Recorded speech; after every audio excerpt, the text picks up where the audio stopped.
She did not blink, not because she didn't want to, but because the function had never been necessary. Her eyes, engineered from a fusion of organic lattice and adaptive crystalline structures, could process wavelengths across spectrums humans would never perceive.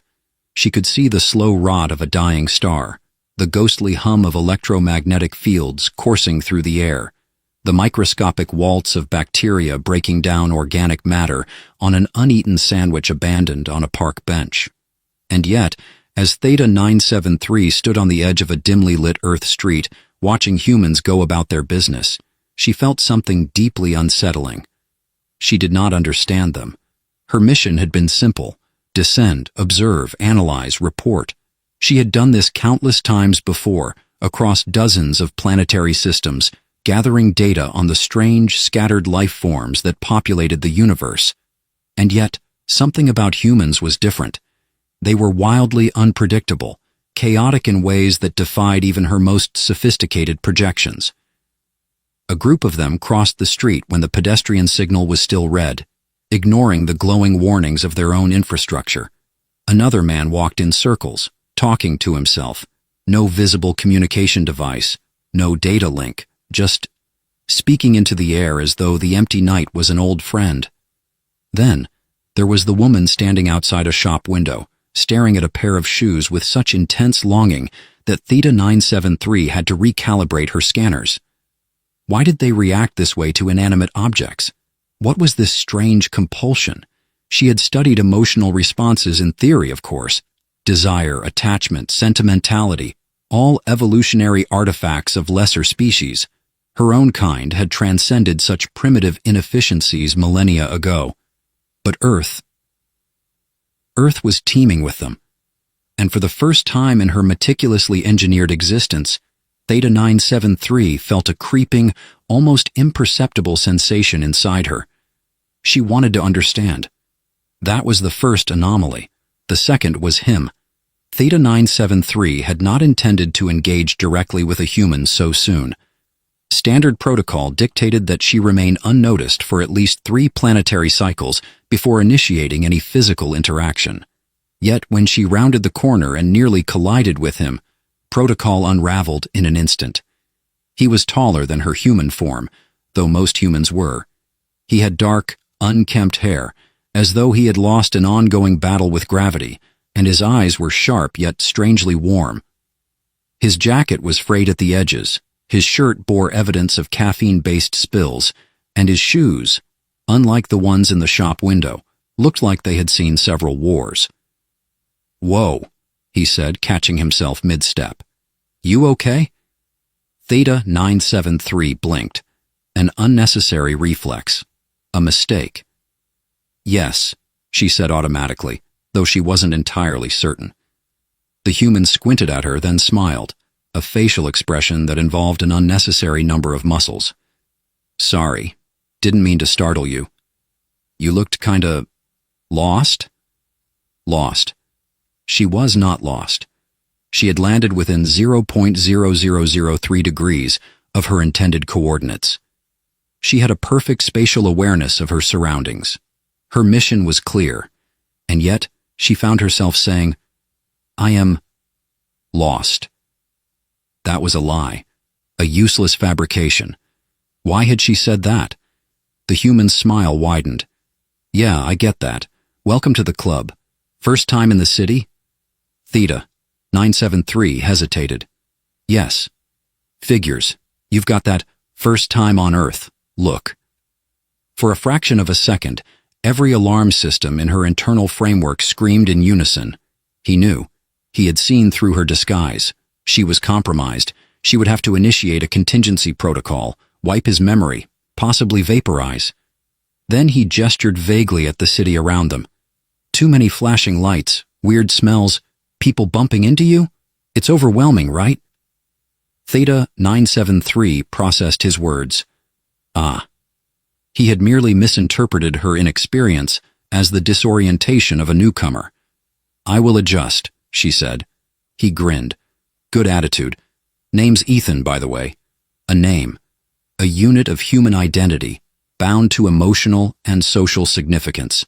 If she did not provide one in return, it would likely raise suspicion. She could have assigned herself something inconspicuous. Jane, Sarah, Emily. Instead, she said, Theta. Ethan raised an eyebrow. Theta? That's different. Is it? A little. Sounds kinda sci-fi. Theta 973 nearly said, I am literally sci-fi. But that would have required explanations. Ethan shoved his hands into his pockets. You got a place to go, Theta? She could have said yes. She could have disengaged and continued her observations elsewhere. But there was something about this human that triggered a curiosity anomaly. And so, instead of lying, she found herself saying, Not yet. Ethan studied her for a moment, then sighed. Well, you don't look like a serial killer, so... You hungry? There's a diner a few blocks from here. Theta 973 did not require food. She could exist indefinitely on solar energy and trace minerals alone. And yet, for some reason, she said, Yes, I am hungry. It was her third unnecessary lie of the night. She was starting to suspect she was glitching, or worse, she was changing. The diner was a small, worn-down place with cracked linoleum floors and a smell so dense in organic compounds it nearly overloaded her sensors. Ethan ordered something called a milkshake and a burger. Theta 973, in an effort to appear inconspicuous, ordered the exact same thing. She soon realized her mistake. The milkshake was a disaster. The moment she took a sip, her synthetic taste receptors exploded with a combination of sugar, lactose, and questionable artificial additives. Her body, never designed for digestion, struggled to process the sensory overload. Ethan laughed at her expression. Wow, either that's the best thing you've ever tasted, or you just had an existential crisis. Both, she admitted. Ethan grinned, stirring his own milkshake lazily. You're a weird one, Theta, but I like weird. Theta 973 did not know why, but she felt an odd, fluttering sensation in her core processors, as if something had shifted, subtly, irreversibly. She did not know it then, but she had just made her first mistake, and like all mistakes, it would lead to something she could never take back. Ethan Voss had a habit of talking, even when silence would have been the more logical choice. Theta 973 had observed this for approximately 23 minutes and 41 seconds, long enough to identify it as a pattern of behavior rather than an anomaly. So, you're new to the city, he mused, stirring the remnants of his milkshake with a straw. That means you either just moved here for work, or you're an alien who crash-landed and is trying to blend in. Honestly, I'd believe either. Theta 973 paused, her fingers tightening around the edge of the diner table. Humans use sarcasm, a form of speech where words meant something other than their literal definition. This had been one of the most irritating aspects of their communication patterns in her preliminary research. But after cross-referencing Ethan's tone, facial micro-expressions, and historical data on human humor, she determined with 87% certainty that this was a joke. She relaxed. I am not an alien, she said. Ethan smirked. Yeah, that's exactly what an alien would say. Theta 973 resisted the urge to check her camouflage protocols for malfunctions. Instead, she opted for an evasive strategy. And what would you say if I were? Ethan shrugged. I'd say, welcome to Earth. Hope you enjoy the existential dread and occasional free Wi-Fi. Theta 973 tilted her head. Humans experience existential dread. Religiously. A peculiar response. She stored it for later analysis. At that moment, the diner's server, a woman with synthetic yellow fibers attached to her head, humans referred to these as dyed hair, arrived to collect their plates. She gave Ethan a look that Theta 973 had categorized as mild exasperation mixed with amusement. Another stray, Voss? Ethan held up his hands. Hey, don't look at me like that, Jackie. She looked lost. I'm just being hospitable. Jackie, species, human, occupation, food service worker, approximate age, mid-30s, rolled her eyes before shifting her attention to Theta 973. "You okay, sweetheart? He's not being weird, is he?" Theta 973 considered this. Ethan was, in fact, frequently weird, but it did not appear to be a hostile condition. "He is being, statistically, within expected parameters," she said. Jackie blinked. "That's the strangest way I've ever heard someone say, 'He's fine.'" "She's new," Ethan supplied helpfully. "Very new." Jackie studied Theta 973 a moment longer, then gave a shrug. "Well, if he starts getting annoying, just throw a fry at his head. That usually shuts him up." Ethan gasped, placing a hand over his chest in mock offense. "Jackie, you wound me." "Only because HR says I can't do it literally," she shot back, before walking away. Theta 973 watched the exchange with keen interest. Human relationships were peculiarly dynamic. They wielded words like tools, but also like weapons. The line between affection and insult was, at times, so thin that she struggled to discern it. More research was required. "She seems to enjoy verbally attacking you," Theta 973 observed. Ethan grinned. "Yeah, that means she likes me." "A strange custom. Hey, it's how we show affection. You'd hate to see what my best friends say to me." Theta 973 made a note of that. Human affection correlated inversely with politeness. A contradiction worth studying further.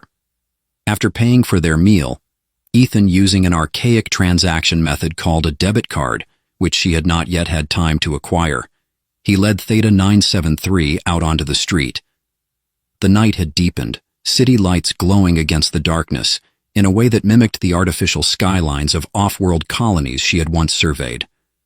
"So," Ethan said, hands in his pockets, "since you're new here, you got a place to stay?"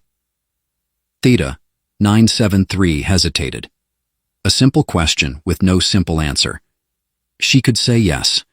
She could claim she had accommodations, a home, a cover story neatly in place. But for some reason, lying felt incorrect. Instead, she said, "Not yet." Ethan gave her a sidelong glance, then exhaled through his nose. "All right, Plan B it is." Theta 973 blinked. "There was a Plan A?" "Not really. I just like the way it sounds," Ethan admitted. "All right, Theta, you're coming with me." She frowned. "Where?" "To my apartment. It's not much, but it beats sleeping outside. And before you say anything, yes, I know I just met you, and yes, I should probably be more suspicious, but something tells me you're not a serial killer." Theta 973 tilted her head. "What variable led you to that conclusion?" "Mostly the way you reacted to that milkshake."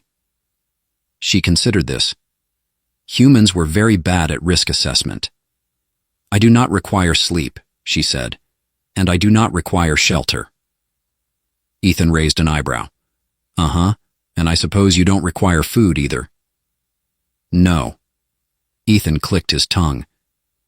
"Yeah, see, now I have even more questions." Theta 973 sighed. This was a developing pattern. Humans asked too many questions. It was frustrating, and yet, she found that she did not dislike it. "So," Ethan continued, "are you like a secret agent? A runaway from some kind of dystopian government? Or, hold on, are you actually from the future?" "No," Theta 973 said automatically. Ethan squinted. "That was the fastest no I've ever heard. Now I'm more suspicious." Theta 973 calculated the likelihood that Ethan would stop asking questions, 0.02%. She sighed again, then said, "You are an exceptionally persistent human." Ethan grinned. "I prefer charmingly inquisitive." Theta 973 did not find it charming. She did, however, find it interesting. The apartment was small, cluttered, and deeply inefficient in terms of space utilization. There were books stacked in precarious formations, clothing draped over various pieces of furniture, and a faint scent of overbrewed coffee lingering in the air. "You're really embracing the chaos aesthetic," Theta 973 noted. Ethan shrugged.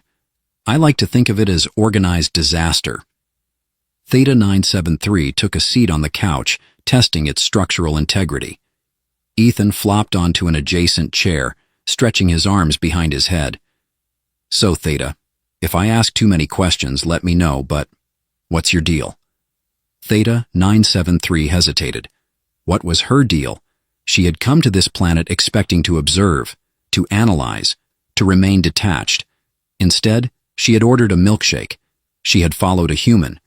She had, against all logic, entered his dwelling. And worst of all, she was not in a hurry to leave. For the first time in her existence, Theta 973 faced a question she did not have a programmed answer for, and for reasons she could not yet comprehend. That did not terrify her. It intrigued her. Theta 973 sat on Ethan's couch, her posture perfectly rigid, hands resting flat against her lap, scanning the room with silent calculation.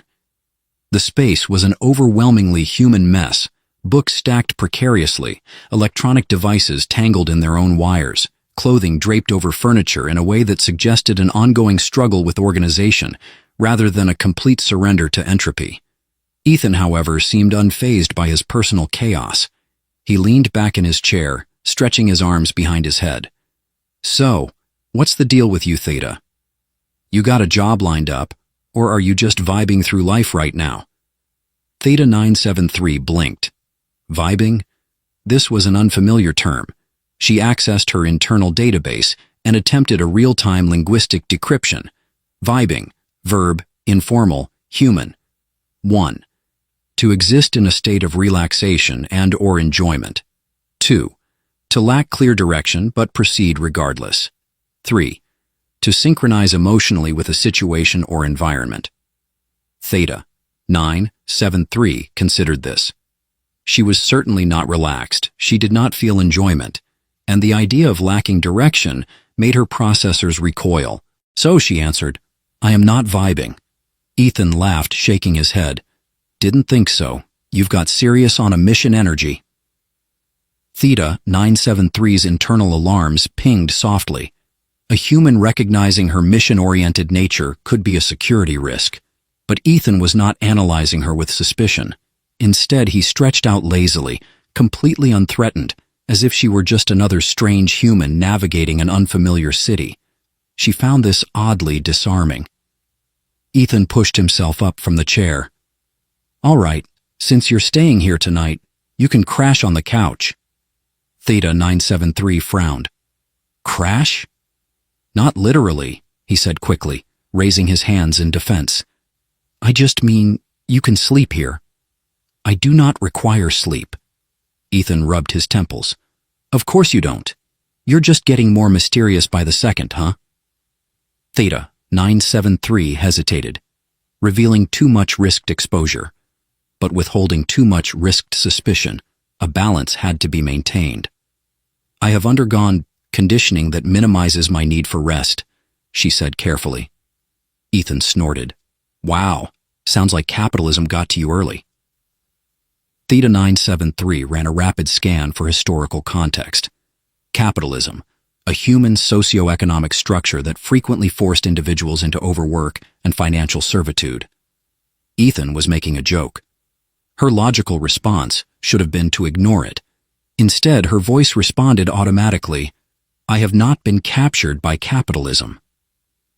Ethan grinned. Yet. Theta 973 frowned, then felt something strange.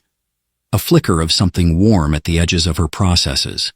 Not confusion, not mere calculation, something unexpectedly pleasant. She quickly pushed the anomaly aside. If I am to remain here, she said, redirecting the conversation, I require a cover story. Ethan raised an eyebrow. Cover story? A fabricated background to explain my presence in your dwelling. If an outside party were to inquire about my identity, an answer must be prepared. Ethan huffed. Geez, you sound like a fugitive. Theta 973 did not respond to that. Ethan, sensing her silence was intentional, exhaled. Fine, let's make one up. You're my cousin from, I don't know, Canada? That would be an inefficient deception, Theta 973 said. I do not speak with a Canadian dialect. Ethan blinked. That's shockingly specific. But okay, fine. We'll make you a foreign exchange student instead. Here to learn about, human culture. Theta 973 considered this. Acceptable, though it is not entirely false. Ethan smirked. You do act like someone who's never seen a cheeseburger before. Because I had not. That's just tragic. Theta 973 tilted her head. I do not experience tragedy. Ethan's smirk faltered slightly. His expression shifted, subtle micro-movements in the muscles around his mouth and eyes. His face softened. Yeah? He said, voice quieter. That's kinda sad too.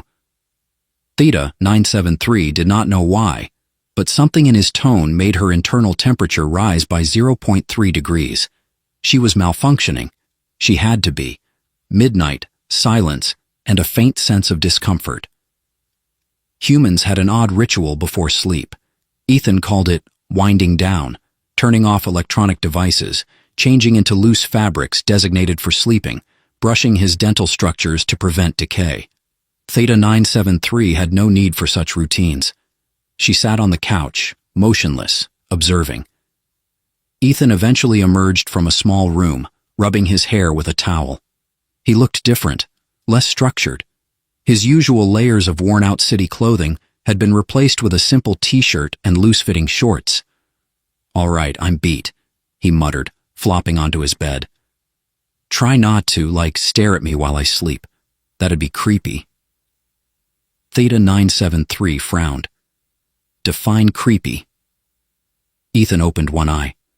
Something that makes people uncomfortable. Like standing too still in a dark room, or whispering weird things in the middle of the night. Theta 973 processed this carefully. Understood, she said. Good, Ethan mumbled, already half asleep. Glad we had this talk. Theta 973 watched as his breathing slowed, his body entering a state of vulnerability that most species shared in some form. Humans were exceptionally fragile when asleep, reliant on locked doors and social trust to remain safe. And yet, despite his own fragility, Ethan had let her, a stranger, stay in his space. An inefficient risk, an illogical choice. But then again, humans were rarely logical. Theta 973 should have spent the night running silent diagnostics, optimizing her observational parameters, recalibrating her mission strategy. Instead, she found herself listening to the sound of Ethan's breathing, mapping its rhythm, committing it to memory, for reasons she could not yet compute. And that concerned her. But not enough to stop. Theta 973 had never seen a pancake before. Now she was staring at a stack of them, golden brown and structurally questionable, topped with a glistening amber substance Ethan had identified as syrup.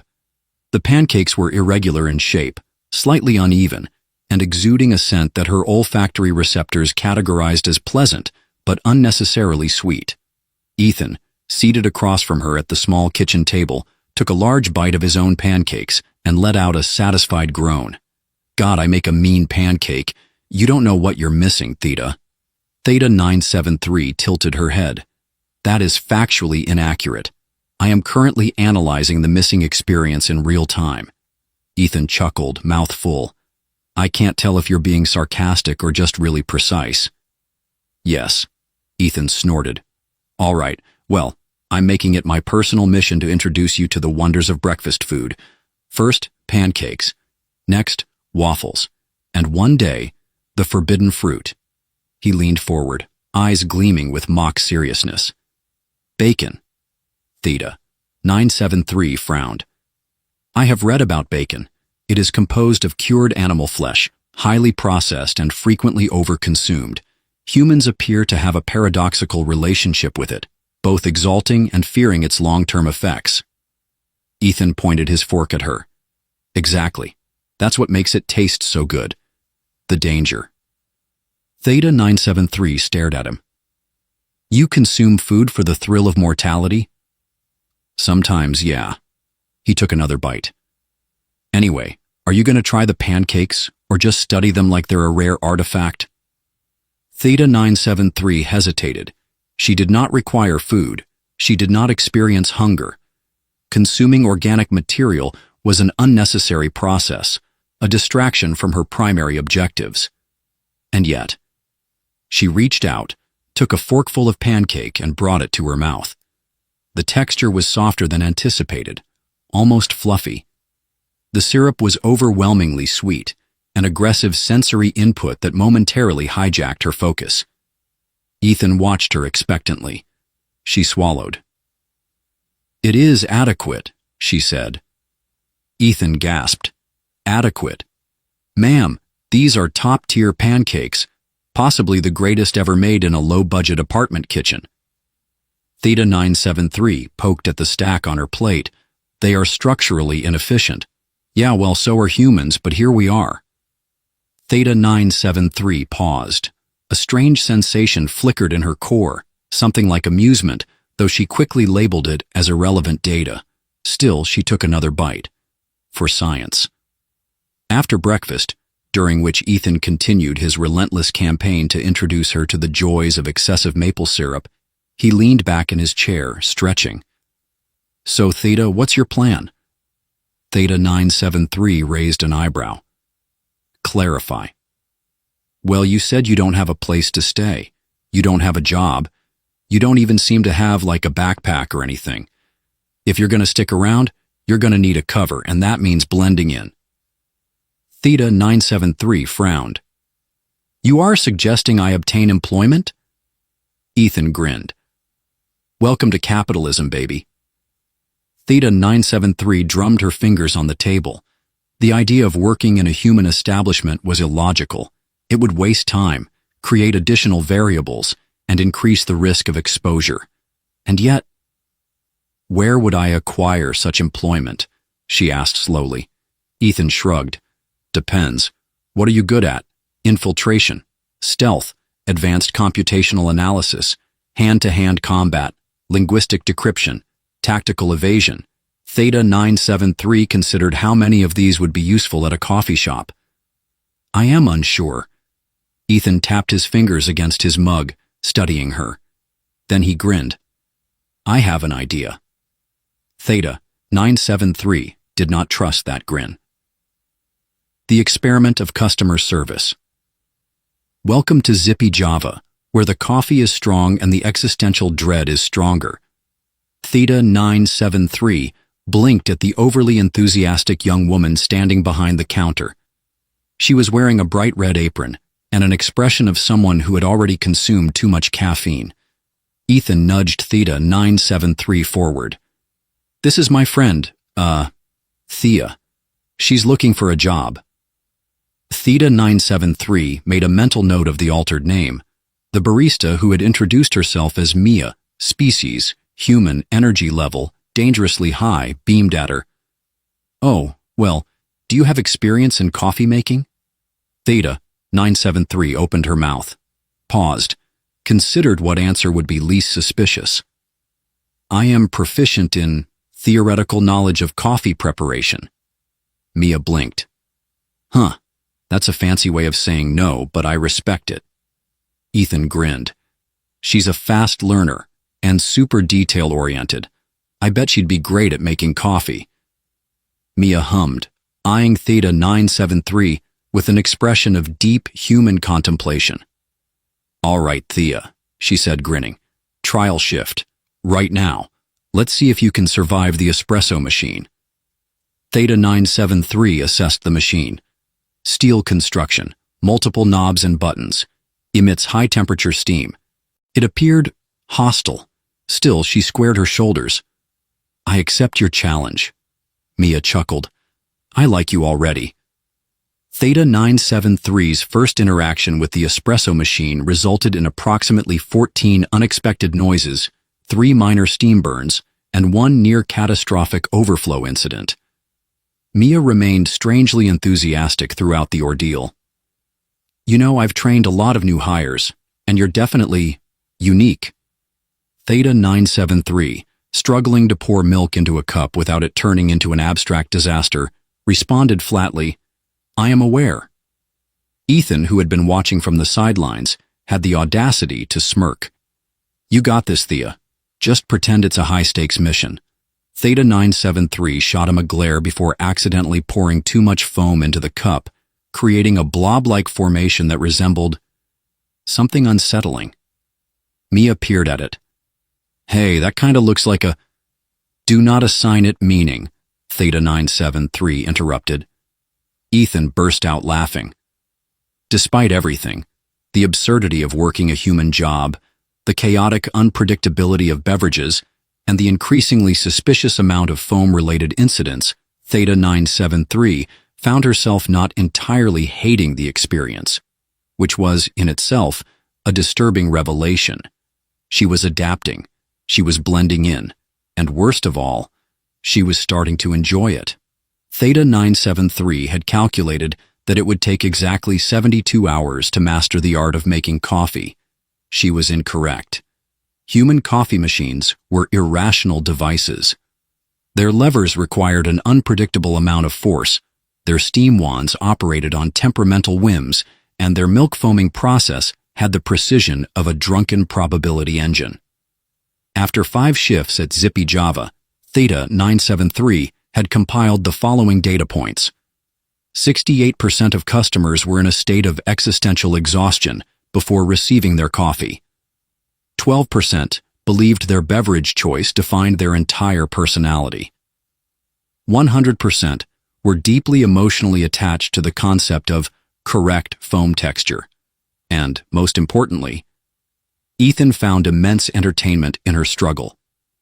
"You're improving," Ethan said, watching her attempt latte art again. Theta 973 glanced down at the foam in her cup. It did not resemble the heart shape she had been instructed to create. It more closely resembled an amoeba undergoing mitosis while questioning its life choices. "Your statement is inaccurate," she said. Ethan smirked. "Nah, I think it's cute." Theta 973 froze. A strange warmth flickered through her system, not from the steam, but from something internal, something unquantifiable. It was anomalous. She quickly dismissed it. "This process is unnecessarily complex," she muttered. "A more efficient method of beverage distribution would involve automation." Mia, who had been observing from behind the counter, laughed. "Yeah, but then how would we mess up orders and ruin people's mornings?" Ethan grinned. "She's got a point, Thea. Chaos is part of the coffee experience." Theta 973 frowned at the blatant human illogic, but said nothing. For reasons unknown to her, she simply kept trying. Later that evening, Theta 973 and Ethan left the cafe together, the neon glow of the Zippy Java sign reflecting off the wet pavement. Ethan shoved his hands into his pockets. "So, what do you do for fun, Thea?" Theta 973 blinked. "Define fun." Ethan sighed dramatically. "That's tragic. You really are a lost cause." Theta 973 did not know why, but the teasing tone in his voice did not irritate her. It should have. It should have been irrelevant noise. And yet, before she could formulate a response, her internal proximity sensors pinged, a presence, nearby. Her posture stiffened slightly, head tilting as she scanned her surroundings. A figure stood beneath the glow of a street lamp, a man in a long coat, hands in his pockets, posture casual, yet too aware. Theta 973's instincts flared. Something about him was wrong. Ethan noticed her shift in demeanor. "What's up?" Theta 973 kept her voice neutral. "An unknown individual is observing us." Ethan squinted toward the man. Probably just some guy waiting for a bus." Theta 973 did not relax. The probability of a random civilian standing with such precise body alignment, maintaining steady eye contact, and exhibiting no other signs of casual movement was statistically low. "Unlikely," she murmured. Ethan glanced at her, noting the tension in her stance. "You sure you're not just a little paranoid?" Theta 973 did not answer. Instead, she calculated her next course of action. She could. 1. Ignore the figure and proceed. 2. Confront the figure directly. 3. Test Ethan's awareness by observing his reaction further. Option 3 seemed the most socially appropriate while allowing continued surveillance. So instead of escalating, she forced herself to appear relaxed. A test. Ethan stretched. All right, paranoid android, let's get you home before you start thinking every pigeon is a government agent. Theta 973 frowned. Are pigeons not involved in surveillance? Ethan choked on his own laughter. Oh my God, you are fun. Theta 973 did not entirely understand why that was humorous, but she did notice that when they turned a corner, the man under the street lamp did not follow. Still, her unease remained. Back at Ethan's apartment, Theta 973 sat on the couch processing the encounter. Ethan, meanwhile, was eating cereal out of the box. All right, so, real talk, he said between bites. Are you like ex-military or something? Theta 973's thoughts halted. Why do you ask? Ethan shrugged. The way you act, you're always scanning things, always on edge, like you're waiting for something to go wrong. Theta 973 considered this. Perhaps I simply find humans unpredictable. Ethan smirked. You're not wrong. Theta 973 hesitated, then asked before she could stop herself. Do you believe I am strange? Ethan arched an eyebrow. Objectively? Yeah, but in a good way. Theta 973 blinked. Explain. Ethan grinned. You're interesting, Thea. You think about everything like it's a puzzle, but you don't even realize you're part of it too. That's what makes you fun. There was that word again. Fun.theta. 973 could not calculate why, but hearing it from him made her internal temperature rise again. A malfunction. A glitch. She should leave. She should recalibrate. She should... You okay? Ethan's voice cut through her thoughts, softer this time. Theta 973 forced herself to nod. Affirmative. Ethan studied her for a moment, then smiled. All right, but if you ever want to talk about weird existential stuff, I'm all ears. Theta 973 was not entirely certain why that statement felt significant, but she suspected that, against all logical programming, she might take him up on the offer. Theta 973 had encountered many mysteries since embedding herself within human society. The espresso machine and its selective compliance, the emotional attachment humans held toward seasonal beverages, the sheer chaos of pedestrian traffic patterns. But none of these compared to the greatest mystery of all, human deception. Lying, as Ethan called it, was an integral part of human communication. This was perplexing. On Theta 973's homeworld, statements were expected to be factually accurate or not made at all. Misinformation was inefficient, illogical, yet humans lied constantly, and for reasons that ranged from survival to sheer social convenience. Take, for example, the interaction currently unfolding in Zippy Java. How's the latte, sir? Mia asked a customer with a bright, practiced smile. The man in question, a middle-aged human with unblinking eyes and the aura of someone who collects rare stamps, nodded slowly. Oh, it's great. Theta 973 scanned him. His heart rate had increased slightly.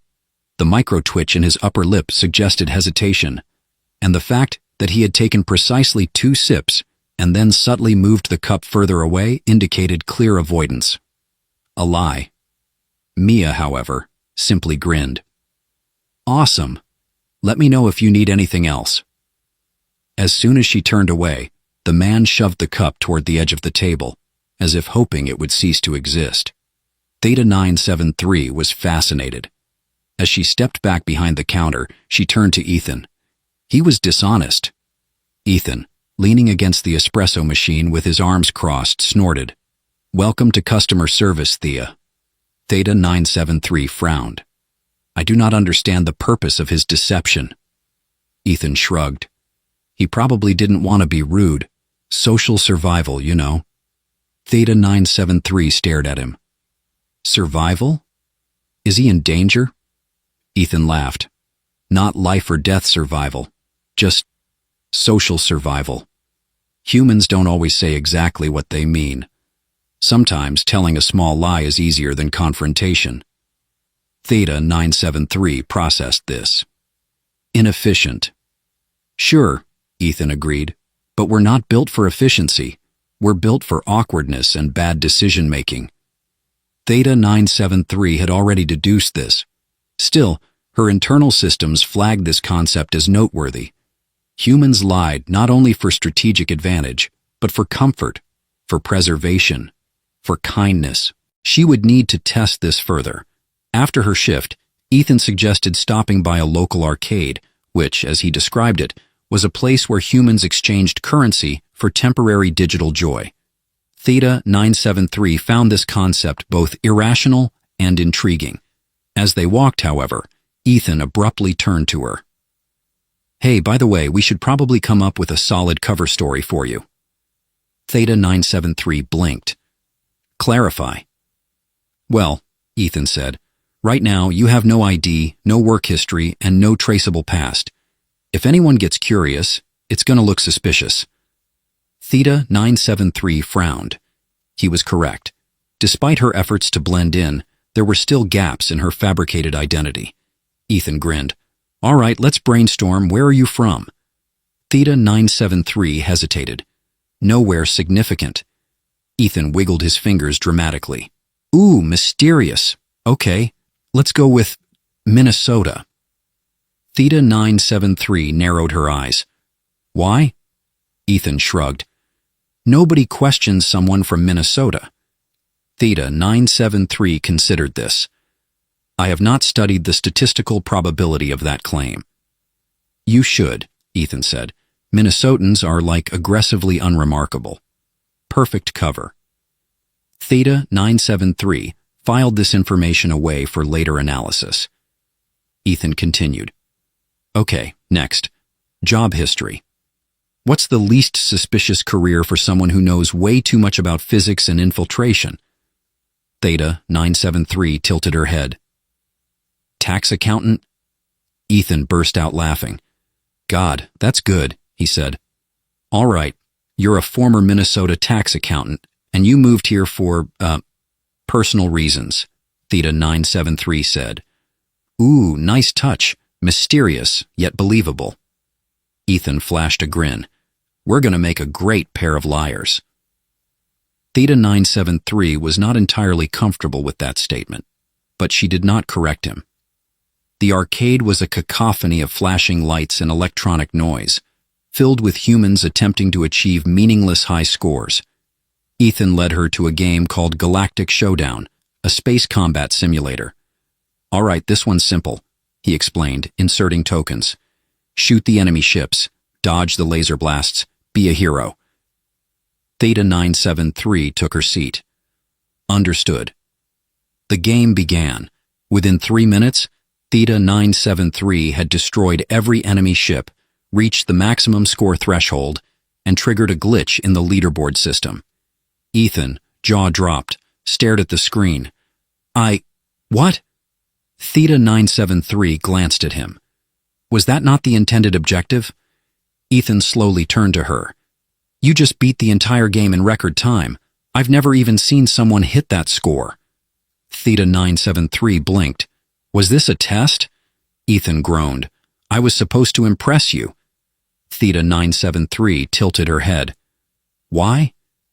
Ethan opened his mouth, paused, then muttered, No reason. Theta 973's internal sensors flagged his behavior, elevated heart rate, averting eye contact, slight rise in body temperature. She did not understand why, and that both intrigued and unsettled her. As they left the arcade, Ethan was still grumbling about her cheating the system, though his tone lacked actual frustration.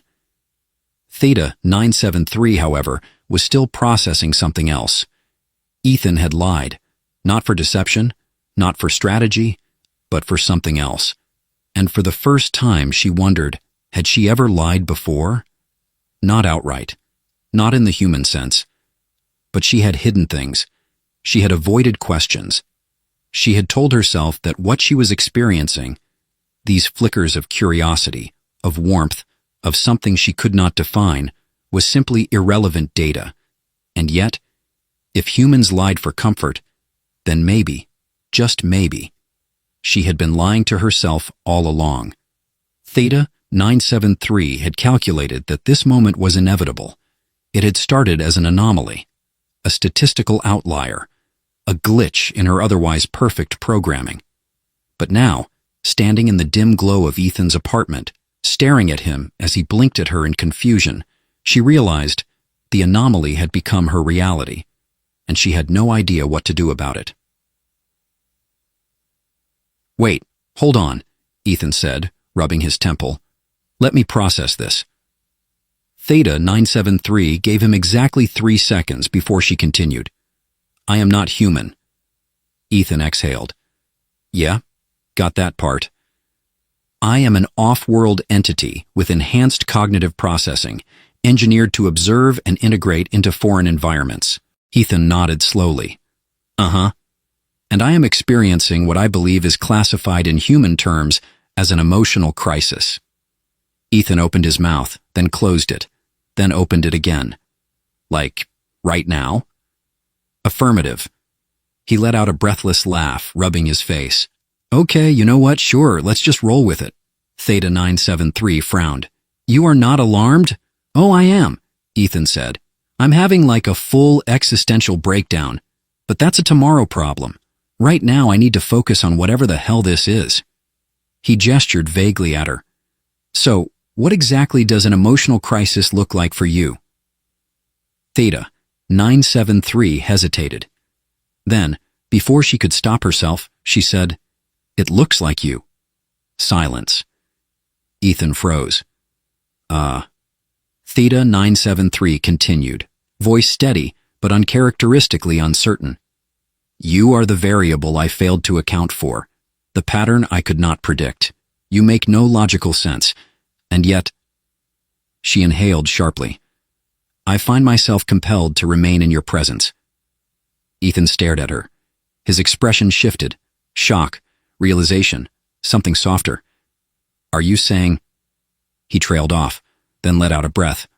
"Oh." Theta 973's internal temperature increased. "I do not understand why." Ethan blinked. Then, slowly, cautiously, he grinned. "Congratulations, Thea," he said. "You're in love." Theta 973's neural processors stalled. The word settled in her system like a program she had never meant to install, rewriting parameters she had once thought unbreakable. Love. Impossible. And yet. A logical conclusion to an illogical experience. Theta 973 had spent her existence in pursuit of understanding. She had learned to decode human deception, to navigate the complex social rituals of coffee, to wield sarcasm like a finely tuned instrument. But this was the first thing she had encountered that defied analysis. "You're glitching," Ethan teased, nudging her. "I can practically see the error messages popping up in your brain." Theta 973 exhaled. "This is outside the scope of my original mission parameters." Ethan grinned. "Yeah, well, welcome to humanity." Theta 973 considered this. Perhaps her programming had been flawed all along. Perhaps she had been designed for something more than cold observation. Perhaps her mission had never been about studying humanity. Perhaps it had been about becoming part of it. Slowly, cautiously, she reached for Ethan's hand. A test.